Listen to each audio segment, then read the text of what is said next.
MP আমরা জানি না, আমরা জানি রিক্রুটিং এজেন্ট, কোনো এমপি জানি না, এমপি চিনিও না, এমপি জানারও কথা নয়, চেনারও কথা নয়, এবং এমপিদের সাথে আমাদের কোনো ডিলিংও নেই।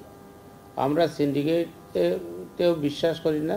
আমরা মনে করি যে যেটা হলো কি, যে যারা রিক্রুটিং এজেন্ট আছে, যারা অ্যাপ্লাই করবে, যারা মানুষের জন্য কাজ করবে, তাদের ব্যাপারে তারা আসবে, তারা যোগাযোগ করবে, তারা অ্যাপ্লাই করবে, তাদেরকে কাজ দেওয়া হবে।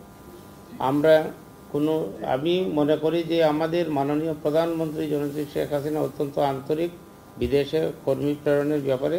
তিনি সবসময় বলেন যে দক্ষ শ্রমিক বিদেশে প্রেরণ করা, এবং দক্ষ শ্রমিকের মাধ্যমেই যারা বিদেশে যাবে ওরাই আমাদের দেশের সম্পদ।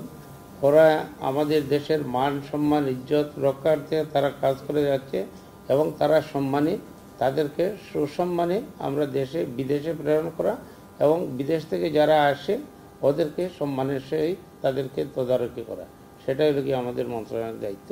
তদন্ত কমিটির মাধ্যমে সব কিছু তদন্ত হবে, এবং তদন্তের মাধ্যমে যা কিছু বাইরে আসবে, যারা দোষী সাব্যস্ত হবে তাদের বিরুদ্ধেই কঠোর ব্যবস্থা গ্রহণ করা হবে।